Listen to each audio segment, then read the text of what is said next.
बिस्मिल्लाहिर्रहमानिर्रहीम, अस्सलामु अलैकुम। मैं हूं करामत मुगर और मेरे साथ हैं खालिद जमील साहब, सीनियर जर्नलिस्ट है। और शहर इक़्तिदार में इस वक्त जो माहौल है वो वैसे तो शंघाई तावन तंजीम ने पूरे शहर को बंद किया हुआ है, लोग ख्वार हो रहे हैं, लेकिन सियासत अपनी बुलंदियों पर पहुंची हुई है। आईनी तरमीम के हवाले से कराची में मुलाकातें जारी हैं और इस्लामाबाद से जो खबरें हैं वो ये हैं कि पाकिस्तान तहरीक इंसाफ के साथ हुकूमत ने वादा किया कि डयाला जेल में बैठे हुए कैदी से डॉक्टर आसम साहब के मुआयने की हद तक हम ये शर्त मान जाते हैं।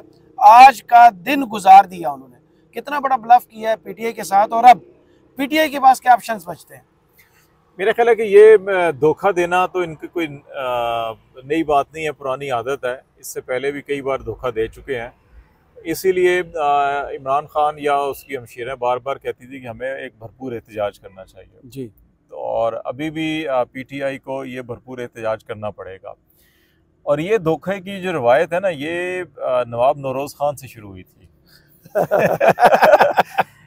देखिए ना, शहबाज शरीफ बेचारे की क्या औकात है या एवन मोहसिन नकवी की क्या औकात है, सबको मालूम है। तो जिस तरह से नवाब नौरोज खान को पहाड़ों से नीचे उतारा गया था और कुरान को दरमियान में गवाह बनाकर, और फिर बाद में उस ऐत शिकनी के नतीजे में नवाब नौरोज खान और उसके साथियों को फौजी अदालत में मुकदमा चला के सजाए मौत दी गई और अमल सब पे हो गया। नवाब नौरोज की उम्र रसीदा थे तो उनको नई सजाए मौत दी गई, लेकिन वो जेल में ही फौत हो गए थे।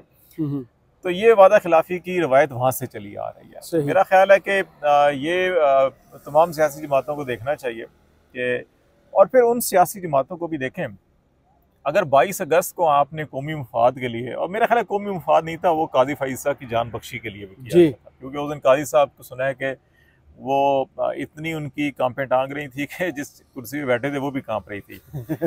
तो इसलिए उनको बचाने के लिए वो सारा कुछ किया गया था। अगर इमरान खान ने उस टाइम भी अपनी एहतजाज की कॉल जो है वो मौखर की, और अभी भी अगर इन्होंने कॉल मौखर कर दी, तो फिर इनको ये देखना चाहिए कि ये अगर बार बार इस तरह से करेंगे, इसका मतलब यह है कि ये रियासत के अंदर बैठे हुए, जैसे मैंने आपको लास्ट टाइम भी कहा था कि खुद जो है कि इंतशार पसंद जो है वो रियासत के अंदर है, इदारों के अंदर बैठे हुए हैं, वो सियासी जमातों में नहीं है। सही। आपने 60 की दहाई से मोहतरमा फातिमा जिन्ना को गद्दारी का सर्टिफिकेट देना शुरू किया, शेख मुजीब को भी दे दिया, जुल्फ़िकार अली भुट्टो को भी दे दिया, फिर आपने बेनज़ीर भुट्टो को भी दे दिया गद्दारी का सर्टिफिकेट, आपने नवाज शरीफ को भी दे दिया, इमरान खान को भी दे दिया, लेकिन अपने गिरबान भी तो झांके। सही। ठीक है, तो इसका मतलब यह है कि रियासत के अंदर बैठे हुए कुछ लोग जो है कि वो फितना फसाद चाहते हैं मुल्क के अंदर, क्योंकि शायद उनकी बका और उनके नापाक अज़ाइम की बका उसी में है। तो ये जो है कि अब सियासी जमातों को हुकूमत को समझना चाहिए। ये नून लीग तो भी सिर्फ मजे ले रही है ना, एंजॉय कर रही है कि शायद हमारी हुकूमत है। ये हुकूमत किसी की नहीं है, हुकूमत सिर्फ अल्लाह की होती है।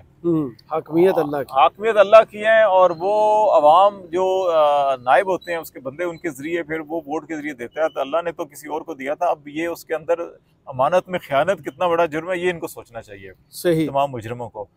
तो इसलिए जो है कि वादा खिलाफी तो इन्होंने की, और तवक्को था कि शायद डॉक्टर को मिलवा दें, क्योंकि डॉक्टर आगे सियासी बयान नहीं देगा जी।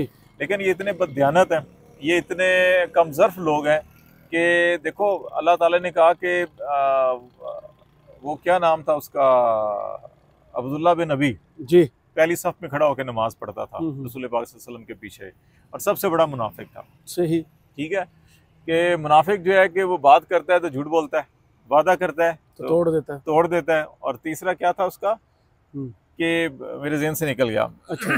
तो अब आप तो ये दोनों चीज़ें नज़र आ गई ना इसके अंदर। तो इसका मतलब है कि आपने ये फैसला करना है कि आप अब्दुल्ला बिन नबी, हाँ, तीसरा जो है ना, जो इल्ज़ाम अब्दुल्ला बिन नबी ने जो गलीज़ इल्ज़ाम लगाए थे, तो अब गलीज़ इल्ज़ाम कौन लगाते हैं? ठीक है, वो NS प्रोडक्शंस। तो ये चीज़ें जो है ना, आप ये देखें, तो इनको अब सोचना चाहिए कि इनको अब्दुल्ला बिन नबी की नस्ल से या उसके पैरोकारी में नहीं गुजारने चाहिए, बल्कि अल्लाह ने और उसको रसूल ने जो रास्ता बताया, तो ऐद शिकनी नहीं करनी चाहिए थी। लेकिन बदकिस्मती से इन्होंने ऐद शिकनी करके पीटीआई को तो शायद नुकसान नहीं किया। पीटीआई का कद बढ़ेगा, उसको शायद अगर कुछ लोग अभी भी रह गए थे जो अभी भी इस वहम में मुब्तला है कि नहीं, जब मियाँ जदू आएगा तो लग पता जाएगा।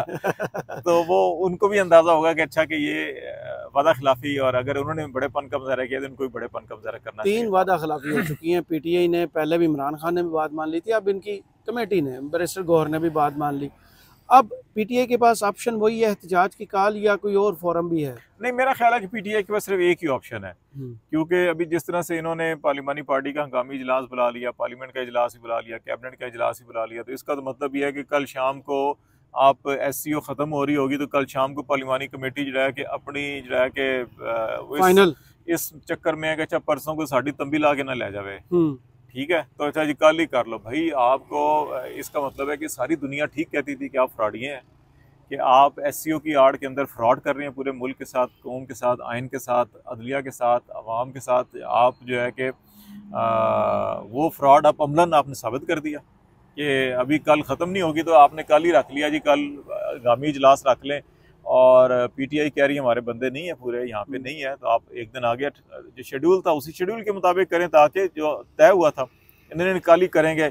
आगे सेनेट कौमी असम्बली का इजलास भी पार्लिमानी वजारत कह रही है जी हमने बुला लिया 18 अक्टूबर को, वो भी है, ठीक है, और आप कैबिनेट की मीटिंग भी है, तो चलें सो बिस्मिल्लाह कर लें। फिर आपने अगर इस तरह से बंदे समझते हैं कि आप अगवा करके सब कुछ करके कर लेंगे तो फिर घोड़ा भी हाजिर है, मैदान भी हाजिर है। हाँ, 18 को आईनी तरमीम की मुखालफत अभी तक जो इतलात हैं, पीपल्स पार्टी ने कहा है कि उस दिन वोटिंग ना करवाएं।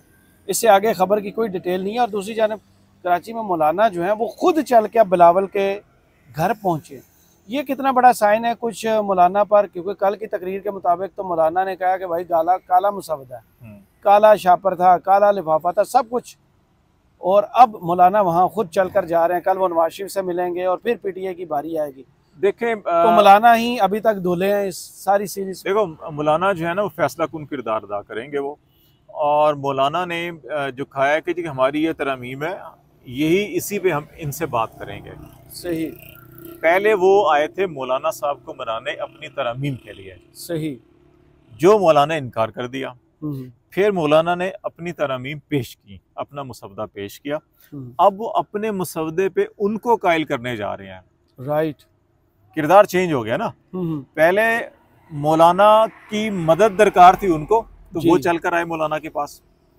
अब मौलाना कह रहे हैं जी हमने आपको इनकार कर दिया, आपके ये दो नुकात ठीक नहीं है, ये आइन के ऊपर, पाकिस्तान के ऊपर, बुनियादी इंसानी हकूक के ऊपर हमले के मुतरादिफ है, हम इसको सपोर्ट नहीं करते, हमारी राय ये होना चाहिए आप हमारे साथ आए। सही। तो मौलाना ये क्या, तो इखलाकन अब क्योंकि उनको सपोर्ट चाहिए तो वो इसलिए बनाने जा रहे हैं, तो ये दोनों में ये फ़र्क है, इसलिए वो जा रहे हैं, वो कि हमायत देने नहीं जा रहे, हमायत मांगने जा रहे हैं। एक बात। दूसरी बात जो है कि बिलावल साहब जो है कि वो 18 तारीख को क्यों कह रहे हैं कि थोड़ा आगे कर लें, क्योंकि बिलावल साहब को भी नज़र आ रहा है कि गिनती में जमा तफरीक में भी फ़र्क है। सही, ठीक है, ये बंदे चुके जाने, ठीक है।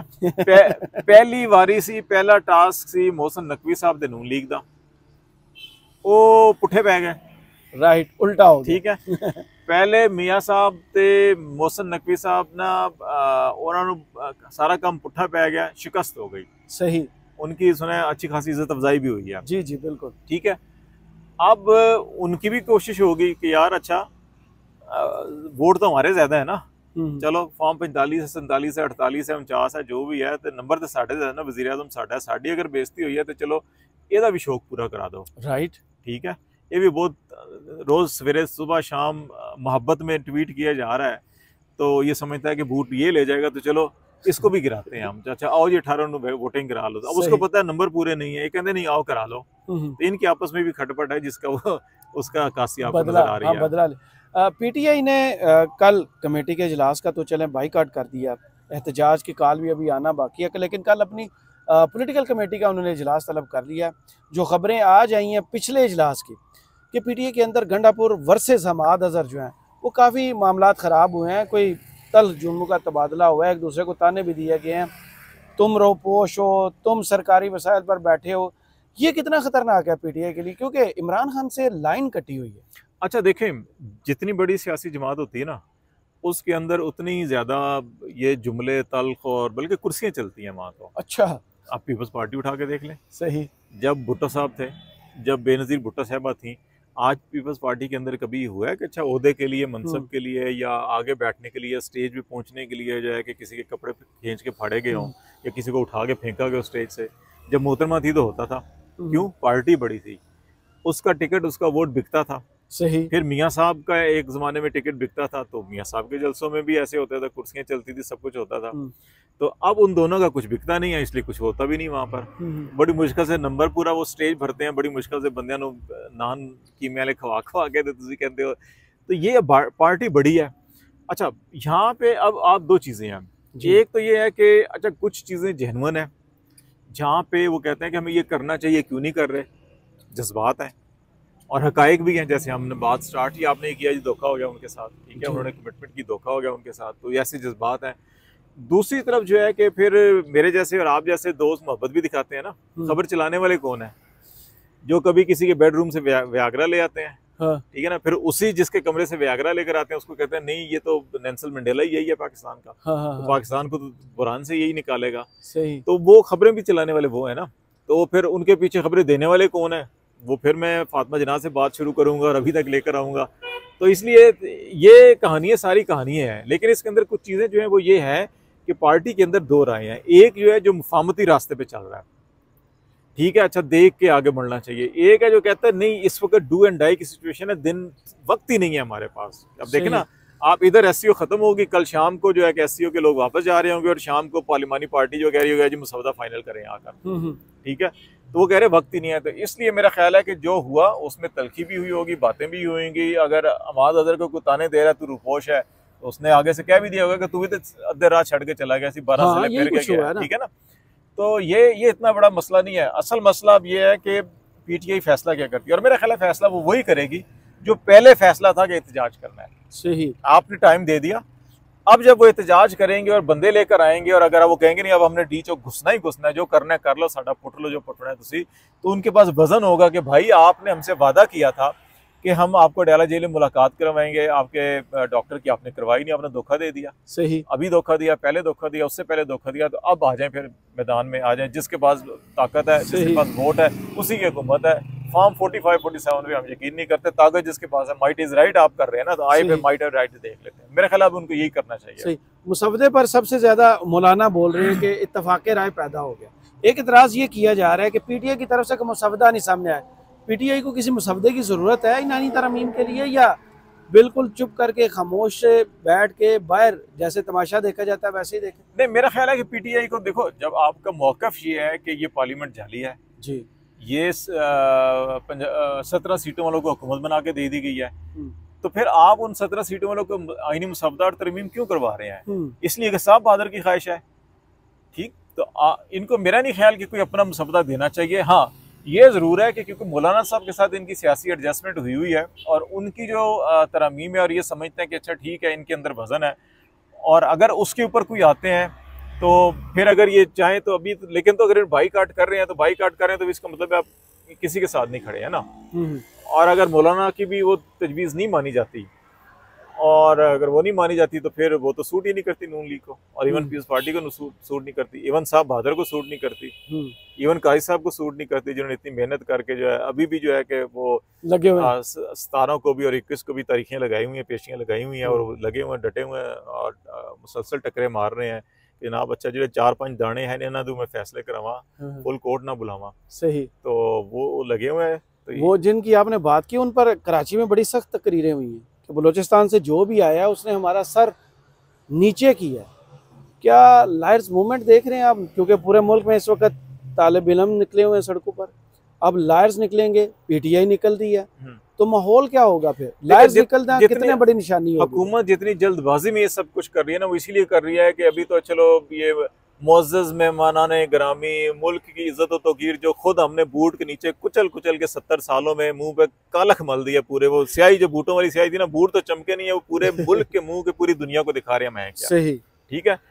तो वो जो है कि इधर दिखा के मुअज़्ज़ज़ मेहमानाने ग्रामी, और मुझे देखे ना पूरा पाकिस्तान आप बंद करके इंसानी हकूक़ को तबाह बर्बाद करके ज़मीर फरोशी करके लोगों की बेटियों बहनों के दुपट्टे खींच कर अगर आप तरमीम करवाएंगे तो दुनिया को क्या दिखाएंगे मुंह? दुनिया और क्या करेगी? दुनिया थूक रही है ना अभी आपके मुंह के ऊपर। तो आप अपोजिशन जो है बार बार बड़े ज़र्फ का मुजाहरा कर रही है, आप कम ज़र्फ हैं, कम ज़र्फी दिखा रहे हैं मुसलसल। तो ये मेरा ख्याल है कि ये टाइम बचाने के लिए कि इससे पहले कोई बड़ा ऐलान हो तो हम बड़ी वारदात डाल दें। मेरा ख्याल है कि सुप्रीम कोर्ट बार पाकिस्तान बार तो ऐलान करेगी नहीं, वो तो है ही। ठीक है। नून लीग तो अब ये है कि कल का दिन है कि पीटीआई क्या ऐलान करती है और फिर हाई कोर्ट्स क्या ऐलान करती हैं, हाई कोर्ट बार एसोसिएशन। अगर हाई कोर्ट इस्लामाबाद भी कर देती है, पिंडी से भी आ जाता है, इधर से भी ऐलान आ जाता है, साहब ने बड़ी ठीक है, दबंग तकरीर की है, ये सारे अगर आ जाते हैं इधर शराय दस्तूर पे और सियासी वर्कर भी आ जाते हैं, तो फिर देख लें, फिर आ जाए, चलें जी, फिर आप 245 लगा लें और आप उसको 0 पॉइंट नहीं, आप जाएं मोटरवे तक ले जाएं, 245 लगा के देख लें, फिर आप कर लें मुकाबला आवाम से। सही। तो देखते हैं कल क्या होता है और आने वाले दिनों में क्या सियासत अपनी जो लेफ्ट राइट पर ट्रैक चेंज करती है, उस वाले से भी आपको अपडेट करते रहेंगे। मुझे और खालिद जमील साहब को इजाज़त दीजिए। अल्लाह हाफिज़।